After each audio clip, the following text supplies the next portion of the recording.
Oke, kalian udah pada tahu belum kalau baru-baru ini Casio telah meluncurkan model G-Shock GBD 200 dengan harga yang cukup murah dan hadir dengan fitur olahraga lari buat kalian yang menginginkan jam tangan sehari-hari dan sekaligus mampu melacak dan merekam aktivitas olahraga kalian.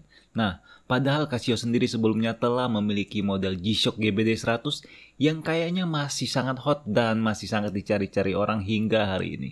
Kedua model jam tangan yang bergenre olahraga ini pun sebenarnya berada di rentang harga yang sama dan bahkan memiliki kemampuan yang sama persis. Jadi apa saja sih perbedaan kedua jam tangan ini?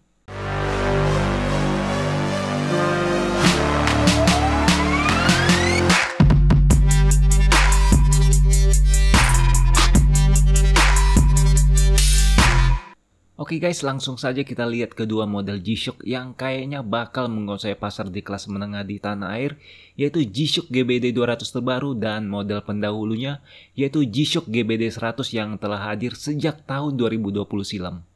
Dari sisi dimensi jam tangan terlihat ukuran model G-Shock GBD 200 terbaru ini malah menyusut alias lebih kecil jika dibandingkan dengan model G-Shock GBD 100. Jadi hal pertama yang harus kalian pertimbangkan saat harus memilih salah satu dari kedua model ini adalah ukuran mana yang lebih cocok buat pergelangan tangan kalian. G-Shock GBD 200 sendiri sepertinya memang dirancang lebih kompak dengan ukuran yang lebih kecil dan tipis agar memberikan kenyamanan yang tinggi saat kalian berolahraga. Apalagi jika intensitas olahraga kalian termasuk cukup berat dan ekstrim, maka bobot dan ukuran jam tangan yang kecil bakal sangat krusial bagi kalian. Nah, sebaliknya jika kalian punya pergelangan tangan yang lebih besar atau cenderung lebih menyukai model jam tangan yang besar, maka G-Shock GBD 100 akan menjadi pilihan yang lebih sempurna buat kalian. Secara desain, model G-Shock GBD 100 ini memang terlihat lebih kokoh dan tangguh berkat penampilan bezel yang cukup berotot. Berbeda dengan bezel kotak oktagon yang diusung oleh model G-Shock GBD 200 terbaru, terlihat G-Shock GBD 100 lebih menampilkan bentuk bezel bulat dengan sisi yang menonjol pada bagian kiri dan kanan. Dengan ukuran dimensi yang lebih besar, bisa dipastikan model G-Shock GBD 100 juga memiliki bobot yang lebih berat dibandingkan G-Shock GBD 200. Dan walaupun secara angka keduanya hanya terpaut sebanyak 11 gram yang mungkin gak terlalu kalian anggap memberatkan, namun secara persentase kedua model ini terpaut 20%. Angka yang cukup besar bukan? Oke, kami pun langsung mencoba memakai kedua jam tangan yang berwarna hitam ini selama beberapa saat untuk menguji kenyamanannya.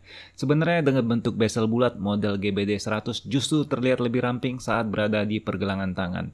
Sebaliknya, model GBD 200 dengan bentuk bezel kotak malah terlihat lebih penuh dan padat saat kami pakai. Namun bentuknya yang tipis dan ramping membuat G-Shock GBD 200 ini benar-benar sangat nyaman saat digunakan walaupun sambil bekerja di meja komputer. Tapi kami juga sangat terkesima dengan bentuk kokoh dan tangguh dari G-Shock GBD 100 yang terasa cukup tebal pada pergelangan tangan kami. Hanya saja jika Anda lebih sering berada di belakang meja kerja, maka model GBD 100 akan sedikit mengganggu kenyamanan Anda saat bekerja. Ya, hal ini bisa terjadi karena G-Shock GBD 100 memiliki desain yang cukup menonjol. Pada sisi kanannya berkat desain tombol start yang cukup besar. Ketebalan dari jam tangan yang dirilis pada Februari tahun 2020 ini pun cukup tebal yang mencapai 17 mm. Kesemuanya itu benar-benar membuat model ini terlihat sangat tangguh dan kokoh. Namun untuk sebuah jam tangan olahraga buat Anda yang serius akan sedikit merepotkan. Sebaliknya, model G-Shock GBD 200 dihadirkan dengan konsep yang tangguh dan tipis. Artinya model ini walaupun bertubuh kecil dan kurus, namun kekuatannya sebanding dengan model-model G-Shock lainnya. Apalagi DNA G-Shock seri 5000 benar-benar terlihat jelas melalui bentuk oktagon dari bezel GBD 200 ini. Terlihat desain celah di samping bezel yang memungkinkan kalian melihat warna casing pada bagian dalam. Dan hal ini benar-benar menekankan betapa tipisnya jam tangan ini. Jadi jika kalian termasuk orang yang memiliki tangan yang kurus atau ingin benar-benar nyaman saat bekerja dan bisa sekaligus melakukan olahraga lari setelahnya, maka G-Shock GBD 200 ini bakal sangat sempurna buat kalian. Berbicara mengenai mahar yang harus kalian bayar untuk menebus salah satu jam tangan favorit ini adalah sekitar 2,8 juta rupiah jika kalian membelinya di toko Casio resmi. Namun tentu saja harga yang lebih murah bisa kalian nikmati di berbagai marketplace seperti Tokopedia ataupun Shopee. Walaupun saat ini pun harga yang dipatok di sana juga telah cukup mahal, yaitu sekitar 2 juta hingga 2,5 juta rupiah khususnya untuk model GB200 yang masih sangat baru. Sedangkan untuk model G-Shock GBD100 lama rasanya bisa kalian dapatkan dengan harga di bawah 2 juta rupiah. Dan tentunya kalian juga bisa membelinya melalui indowatch.co.id atau melalui akun resmi kami di Tokopedia ataupun Shopee. Oke, kita beralih pada bagian fungsi dan fitur jam tangan. Kedua model ini bisa dibilang berbagi interface dan menu-menu jam tangan yang sama persis. Kedua model ini juga telah dapat terhubung dengan GPS pada smartphone kalian agar meningkatkan keakuratan dalam penghitungan jarak saat kalian berlari. Tapi perlu diingat kalau kedua jam tangan ini sendiri tidak memiliki fungsi GPS internal. Jadi kalian tetap perlu membawa smartphone kalian saat berolahraga.